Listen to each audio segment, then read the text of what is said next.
boom, boom, boom, boom, boom, boom, boom, boom, boom, boom, boom. Here we go. All right. Episode 24. If you're not following us, you need to follow us. Dad's House Podcast. By the way, 2024. YouTube. You were on YouTube. Yes. Should we change the name? From Dad's House? Yeah, something cooler. I don't know. I don't know. Can I get cooler than Dad's House? I don't know. Well, today, Good question. Well, we'll see today. Contemplate that. We're going to call it Entertainment House because today we're going to talk shit about entertainment and sports. Anyways, today's topics. Apparently the real estate crash recession is over, according to Ernesto. There was no crash. This horrible time that real estate is going through. One of your colleagues has said it's over. It's over. I want to know what your thoughts are on that. I can't wait to hear your thoughts and share my thoughts. You're gonna have thoughts. I'm gonna have facts. I want to hear about your ideas or your thoughts about the GQ Man of the Year. Guess what? It's not a man. Yeah. So we'll get into that. And you said, I want to hear your thoughts on People Magazine's Sexiest Man of the Year. Guess what? It is a man. Cool. I can't wait to see who that is. I can't wait to share why I officially quit cable. Cable is out. I canceled my subscription with Spectrum. No longer watching TV, traditional TV. So anything that's on, sports, news, regular news, I have no access to it.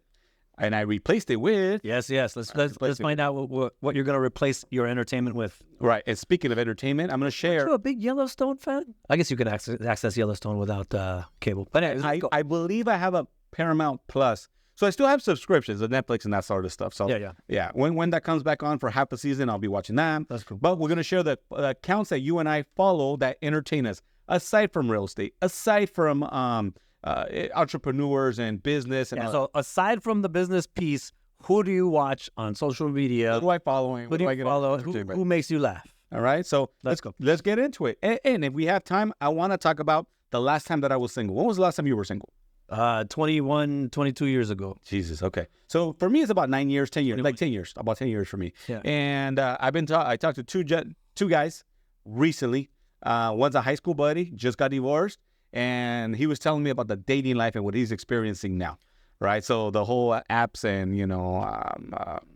how he's meeting and what it seems to be like. Yeah. So it's kind of news to me. Yeah. And then another guy who's recently broken up and he's doing single life right, I think. So, yeah, we get a chance. I want to chop that. So the first guy, I'm assuming you're saying he's not doing single life right. No, the other guy is? I think they are. I think they both are. They're playing the field. Oh, they have. Yeah. So they're playing the field, and it looks like, from what I can tell, they're playing too much in the field. So I don't know what the hell's happening here. Yeah. So let's get into it. My impression is it's easy to play the field right now, but we'll see. Yeah, but it usually catches up. It can catch up.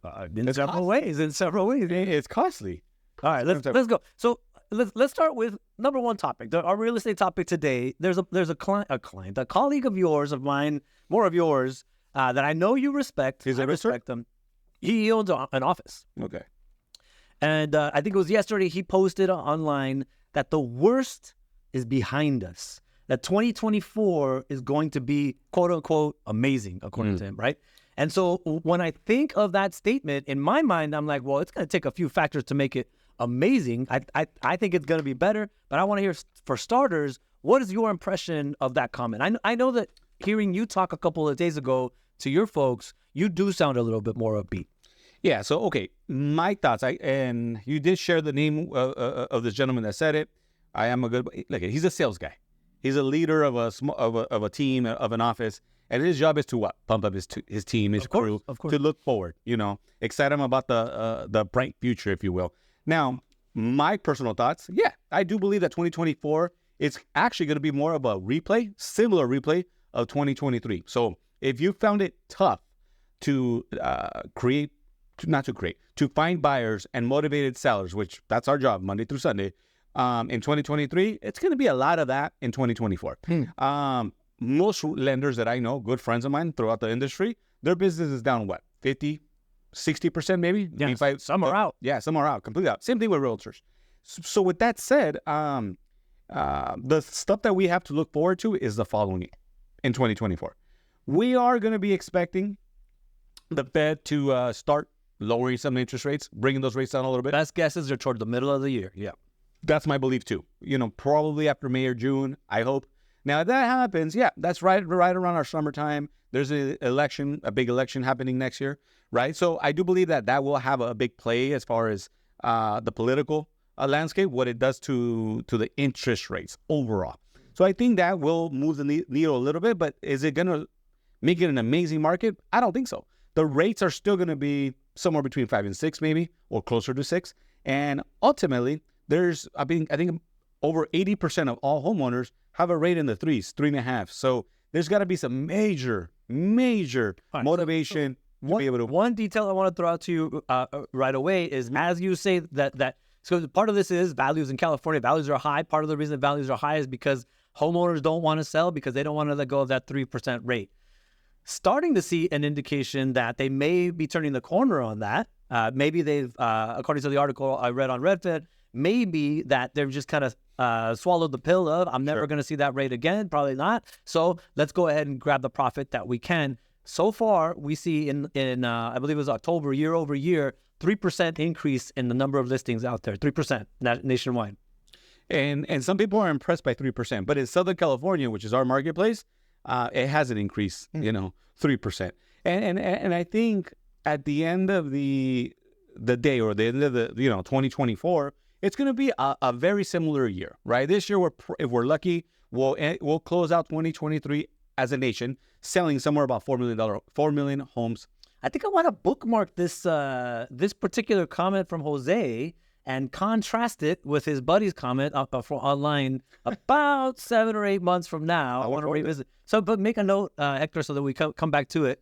But here's a couple of things that work against what you're saying and for what he's saying online, and then the opposite direction. Okay. Number one, rates are down, right? So that piece of psychology, that piece of not just psychology, that piece of economic news has already brought out some borrowers. Mortgage apps are up 4% over the previous week. So as opposed to existing sales, which I think they're done month to month, we get to see mortgage applications on a weekly basis. Yeah. Our mortgage apps are up about 4% week over week. So that's kind of since we've come down from that 8+% high, we're now around 7.3% as a national average on the conventional loan. Correct. So that's brought some buyers out.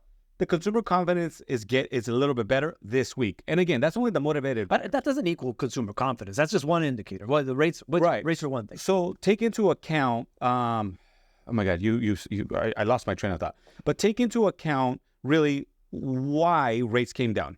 What was the news released by the Fed, I think last Thursday or Friday? Yeah, so the rates, the Fed is pausing their rate hikes. Mm-hmm. Everybody kind of understood that that's what was going to happen. That's what the Fed is. Inflation went down. The Fed is great about telegraphing that they're going to do this and that in their coming meetings. And so they telegraphed, and then they executed on it. They paused on their rate hikes, and then they started to soften their language about any further rate increases, or they say they might if they have to. Right. Again, inflation, there are a couple of inflation indicators that show inflation is continuing its move. How about the job numbers? Were they for the better or for the worse? Slightly for the worse. Correct. I say yes. Slightly so think about what's happening. Rates went down because job gains went down. Yeah. Inflation, they've done their job. They've destroyed an economy. And in my opinion, I'm not arguing with you, but there is no destroyed economy. There is no destroyed. The economy is very strong. The individual's pocketbook, that's different. Okay, and that's exactly where I was going to go to next. Yeah. The economy is moving. You know what is up? What's up? Cost of credit card bills, trillion over record number of debt.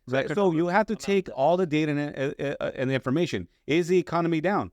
You're saying it's up. I'm saying it's. Why is it up? It's because the cost of credit has also gone up. People are living off of their credit card bills. I mean, I can't say it's stimulus money anymore. I think I understand what you're saying in that like products are moving, and a lot of that product is moving because people are using their credit now to buy it, right? Because those stimmy checks have all run out. Correct. We're all depending on the income that we're making. Less jobs, affordability. But jobs are not way down, and we're at a high level of employment as it is. What is an issue for me, because when I think of again, going back to the original comment, what is an issue for me is to say it's going to be amazing, maybe in the second half, maybe, but we have interest rates that are going to be more favorable. I think most people that I'm reading I agree with saying that. I agree with that. That's a plus. Yeah. But then you have other factors that are going to come into play. Affordability is a very important other factor. How do you determine affordability? Values of homes and the income it takes to buy it, and savings, right? Income that takes to. Are you seeing now? You're a lender. You take out mortgage applications. every week, every month. Yeah. Are incomes going up? Are they keeping up? Incomes, I just looked this up before we came in here. Incomes are going up, but they're not keeping up with inflation, haven't kept up With the inflation cost of real estate, especially in Silicon Valley. Yeah, in particular with the cost of real estate. Real estate is up a ton over the last Maybe we got to go sell and do loans in Beverly Hills, bro. Yeah. Beverly, they like $10, $20 million. Because the incomes that are going up are in the very high income brackets. The rich are getting richer. Is that what you're saying? Getting richer. Okay, so let's wrap this topic up. Is the worst over for the real estate market? Whatever has happened in 2023 and the lending. Yeah, in my opinion, I'm gonna put myself out there too. Just we'll check this back in 7 or 8 months. Mm-hmm. Yes, I believe the worst is over, but I don't think it's black to white. I think the worst is over, and we're gonna see a betterment of the overall real estate market, but it won't turn for the positive until affordability goes up, and that means either incomes have to go up, savings along with it, and then values have to stay stable or come down, which I hope they don't do. Right, but that combination of things is going to determine. You just gave 3 different reasons why potentially major things have to change and happen. Those are major things. Yeah. So to me, I'm not saying the worst is over. I really believe it's going to be a lot, very similar to last year, but rates will get better. Rates will get better, and maybe some new loan programs are created that will ease the pain of the payment. And I think that's what we have to look for: easing the pain of the payment for the middle class. Is that a 35-year mortgage? Is that a 40-year mortgage? I don't know. I don't like that solution. I really don't. Because all you do is you're extending the time that somebody owes money, and you're making them pay more interest potentially on it. It doesn't solve the overall problem. In the banking world, we call that a win-win. Okay. So with that win-win scenario, let's talk about the win-win scenario of GQ Man of the Year. Did you hear who the most recent 2023 GQ Man of the Year? Apparently, it's not a man. So who is it? It is not a man. It is actually... and they called her a tycoon of the year, and that's why she got it. Kim Kardashian. What is the point of calling it a man of the year if you're going to make a... That's where I was going to go. What are your thoughts of no other man, The Rock? I mean, let's think about who should be a runner-up. Ernesto's top 5 man of the year, GQ, if you were the chief and editor of that department. I don't know. Don't throw that question on me right now. Think about it. What man do you like, Mr. Ernesto? I don't know. None. I'll give you mine. Go ahead. I love The Rock. Okay. All right. I love The Rock. The Rock isn't inspiring. He has a great story. I love Vince McMahon. Now, I do not love Vince McMahon. I like the story of how he inherited the WWF back in the 80s from his dad, so second generation. Then he got screwed out of that name, so he had to change it to the WWE. I don't even know that thing. What I do know, there was a lot of pending lawsuits, settlements that he had with, being sued, with women and stuff like that. Oh, no, I'm just talking about the name. But go ahead. But he took that empire and built it and sold it to, I forgot, the people that own the UFC. It's a big... Dana White. Did he merge with them? He merged... Dana White sold UFC. So, years ago. Oh, he's just the face of it now? Exactly. He's the face of he promotes it, he still gets paid by him. But, oh my God, who did he sell it for? Endeavor's who bought WWE for like over $9 billion. So they merged UFC, WWE Entertainment, and now it's a conglomerate worth, $20 billion. Think about that. So I don't know if he made the list or not, but he would definitely be in my 2023. I mean, that's a major move. Yeah. Right? I mean, other stars, I don't know. Maybe... I mentioned this to you yesterday. There's a guy named Rob Dyrdek who started off as a skater. DC. The guy who did DC, right? So he started off as a skater, became a television personality. I follow his podcast, by the way. And now he's doing amazingly in his business. So he's growing exponentially. Bro, he's got a podcast with Ed Milet together where they talk about like just his operations, his systems. You would enjoy that episode. It's all about like data, number crunching, operations, getting your minutes back. I mean, bro, a lot of nerdy stuff, but like that add up into amazing. Sounds like it's right up my alley. Oh, you definitely have to watch that one. Okay, so GQ Man of the Year, not a man. Okay, but what do you think of? I'm going to pose a question to you. My answer is different than yours. I see it as if your person of the year is somebody who's just doing amazingly, then call it the person of the year. Don't call it the man of the year. Time Magazine calls it the person of the year. Yeah. All right, and if if you're gonna give it to a woman, you should just automatically change the title at that point. Why mess with it? Do you feel, as a man, Mr. Ernesto, offended that it's not a man? No, Or do you- I don't give a shit. you don't That it's take not it a man. Yeah, I'll respect a woman as easily as I'll respect a man. Here's what I think. A couple things. Apparently, and I googled it. Mom, one of the sisters, or maybe both of the sisters. I don't even know. It might be the stepsister. I have no idea. But they're in the article. They're in the cover. So, you know what I think? I think it's all propaganda and marketing.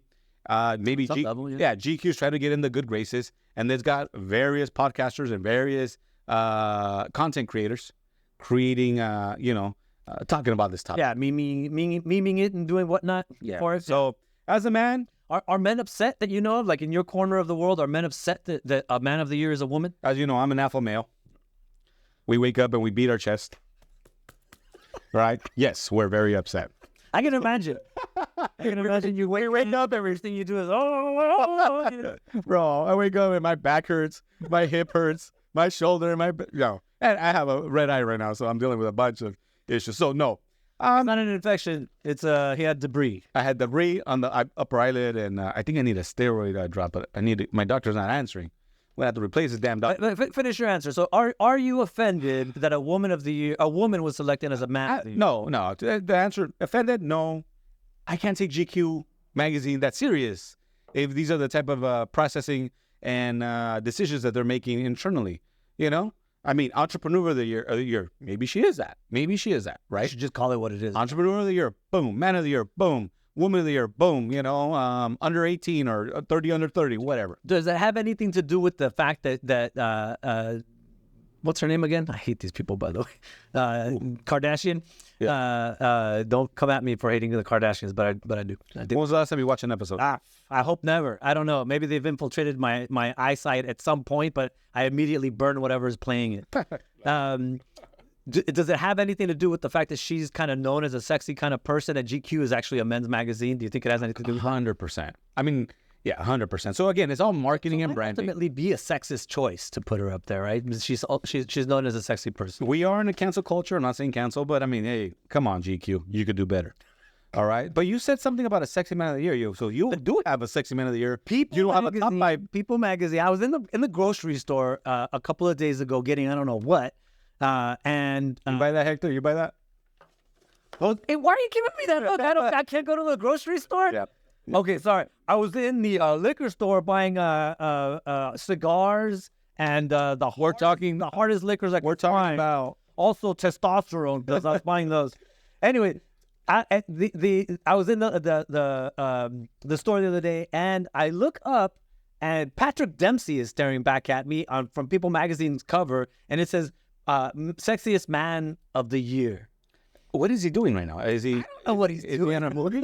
Is he? I have no idea what he's doing. I do know that the height of his popularity I gotta Google. recently might have been when he was on that show about, my kids love this show, by the way. I forgot the name of the show. But Grey's Anatomy. But How old is that show? it's probably been off. Oh, actually, you know what? It might still be on the air, but he's long gone. The original star is also gone. She left in recent years, I believe. Anyway, I do disagree with that. You don't think that he should? I do not think that if they're gonna make him the sexiest man of the year, they should have done it in the height of his popularity a few years back, like they have more typically, I think. And God bless it, why can't you put a Latino up there as a sexy? Do you know how many sexy Latinos there are? Like, not for nothing, but besides George Lopez, who else would be your sexy Latino? I don't know. But pull up, so just Google it. Google it. If it's mostly women or that are making this decision, and you're going straight, because I mean, if I think of sexiest man of the year, who are we thinking about? I'm thinking about Thor. What's his face? The guy that plays Thor. I'm thinking about now Patrick Dempsey. I think I'm thinking about the same. Brad Pitt. Brad Pitt. What all these people have in common? They're not Latino. Potentially they're fair skinned. Right? How do you do that in a country where you have a really high percentage of minorities represented in the country, right? You still have a majority white population, but Barely anymore. Barely. See, Why at this point are we still looking at the same face over and over on people? I'm glad you did bring up Patrick. Not that he's not a sexy guy. You were talking about his mop, and he's got a great mop. Well, that's where I was going. On Sunday during brunch, we were at the Los Cerritos Mall, and we stopped by, and one of our kids was talking about. We were talking about haircuts. Yeah. Right. Shaving my head, shaving their head. One of my kids has a haircut, and we're talking about his haircut. And he says, "Jose, are you always going to have this type of hairstyle that you have? Because I've had this style for like 30 years, probably." I said, "No.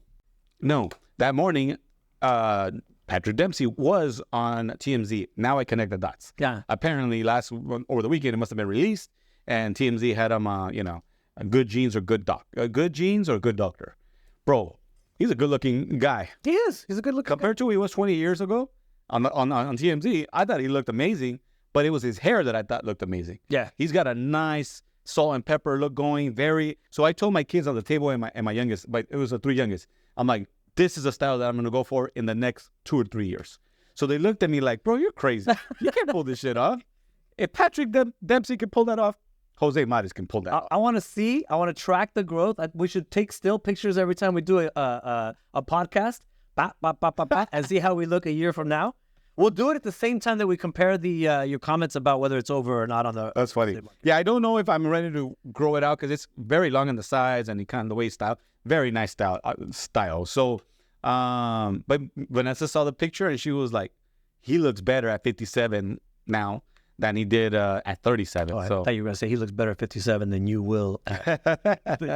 So with that said, Sexy Man of the Year, according to People Magazine, is Patrick Dempsey. and Ernesto approves. No, I don't. I happen to disagree with that big time. Let's get into it. So speaking of what has Patrick Dempsey been working on, I worked Dempsey. Patrick Dempsey. Patrick in your life. Yes. Another Patrick. I googled. I guess he's been doing a couple. He's developing a new play. He was part of a 2 smaller screenplays, so that's what he's been doing in 2023. But I officially have quit cable television in my house. So You cut the cord. We cut the cord. So we had oh my god, what was it called? Spectrum. You said Spectrum. I was thinking of Superior. Spectrum.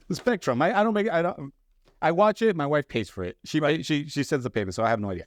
But we've officially canceled it. I have not watched a regular television show, news, CNN, or anything on the cable on Spectrum. Probably the last 6-8 months. I'll say this. I'll say if my kids are any indication, cable's dead. It's over for cable. We cut the cord a couple years ago in our house. Oh, so you haven't had it. Okay, so where I'm going with this is, what did I replace me cutting cable officially out of my household with? I mean, obviously, I still want to be entertained. Yes, I still have the Netflix and the Hulus and the Apple TV. Yeah. Right? I actually believe Hulu is probably my favorite. Even Amazon Prime is, But I do believe that those are my favorite. But I replaced it with YouTube. So I'm watching a lot of YouTube. I don't want to say TV, but YouTube shows. And so with that said, Ernesto, let's share with our audience. What do you watch on YouTube that's not mortgage related, real estate related, or business entrepreneur related? So the 5 minutes that I don't devote to all those other things, what am I watching? I'm watching there's a female lawyer out there. She's young, beautiful girl. But do you follow her because she's a lawyer or because she's beautiful? I follow her for her wit. Do you believe that shit? I mean, she's not bad to look at, but honestly, her hashtag on TikTok is Reb for the rebrand. I like that. She's a highly intelligent person with a lot to say, and the style in which she says it is unique. Yeah. That's the part that I really love about her, is that she throws jabs that, like, if she was jabbing at me, I would enjoy it. That's how. It's not harsh to. Red for rebrand? Reb for the rebrand. Okay. So we'll definitely. She's a young lawyer. She's part of a firm. She's out there working active cases. I think she's a litigator because I think she's actually in court often. And this girl has the entertainment chops. Like you could pluck her from law and put her in legit entertainment. Yeah. And she'd probably be a star. She has the looks and the wit for it. But man, the barbs she throws at men, the barbs she throws. I'm gonna check her out. I'm gonna give her a follow. I'm gonna check that out because I'm always looking for, when I disconnect from the office, Yeah. no longer, I'm not talking shop, I'm not talking recruiting, I'm not talking business, or I want to be entertained. And sometimes I have an hour when my kids are practice, or if I'm walking or running on the treadmill, I want to be entertained that hour, 2 hours, whatever time I have. So, okay, rep for rebrand. Rep for the rebrand, yeah. Who else? That's your follow. Mark Cuban. Mark Cuban's not. He's entertaining because he's a kind of a rogue type of billionaire. Mm-hmm. He's maybe in some ways like a young Buffett. He reminds me of somebody who's kind of because I don't know if you know his story, but he wasn't born that way. Yeah. Right. He created his money. And now he's out there doing things that are kind of rogue. He likes disruption. He enjoys disruption a lot. So his stuff is entertainment, and they're entertaining. And from a real basic level, like I could tell my kids to go watch that, and they'll get some really good learn. I love that. Economic education. And then the last person that I watch, her name is Kala, but she goes by engineer.everything. And this will play to my nerdy side. This engineer, who's just your average 9-to-5 engineer, who must have been bored at work or something like that. She wears dresses, like long dresses, as she's doing this, but she's building a cave and tunnel system under her house. Under her house. Where is she taking it to? A cave to where? She has to bring in dumpsters, right? She has to figure out, she has to engineer her way through this project. I'm not talking about she's digging a hole over here 4 feet deep. She's deep down her house, and she has passageways. Like we're talking about a Chapo type of fucking holes underneath. Yes, yeah, but the engineering involved, she's like watching her solve electrical issues, watching her solve respiration issues, watching her solve like the weight, like you're digging under rock. Absolutely, and you're that's one person, and she's handling like these big rock chopping. Who's recorded her while she's doing that? She's setting up. She sets up her own recording, lets it record, and then she kind of reports back and does kind of an entertainment tidbits the way TikTok likes it. But that lady, and you have all kinds of electrical engineers and structural engineers following her. People like me that know nothing about that kind of stuff, and they're all like, "Oh my God!"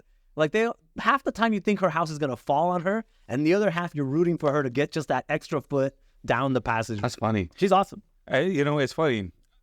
I'm not surprised how you entertain yourself. Like I'm looking at the list that you just gave me. A lawyer. She's a great lawyer. No, and I'm actually very interested in taking a look and following her and paying attention. Mark Cuban, obviously we are another business guy, savvy, sports, very opinionated. I love that. But again, business guy, and then an engineer. A lawyer, a business guy, and an engineer. Fucking Ernesto. I'm not surprised. What about you? Who do you watch? So, couple. One of my favorite, most recent one that I'm like addicted to.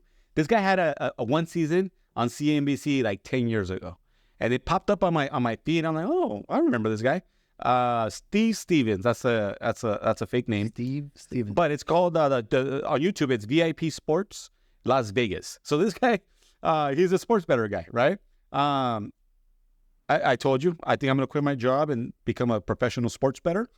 Yeah, maybe in 2024 if we have another replay of this year. But I like the way he starts his. He's got a podcast, and I'll just little entertainment piece, talk shit, cusses, right? And then he gets into the sports stuff. I like that a lot, right? But going back to his show 10 years ago, that shit was very entertaining. It was him, getting, running a sales force, recruiting. I think he called them newbies to spend and invest on that weekend's games. His commission is 50%. If you win, 50%. If you lose, 50%. You lost your 50. You're 100% of your. No, but he wins. He wins. It's his bad, but he's very entertaining. Very entertaining. So I got addicted to following him on my lunch break. Right. Another one. I'm into watches. Recently, I got into watches. So I started follow a bunch of accounts on YouTube about luxury watches and the history of watches. One guy, and this is like going down a whole rabbit hole. Timepiece Gentleman. That's the handle, yeah.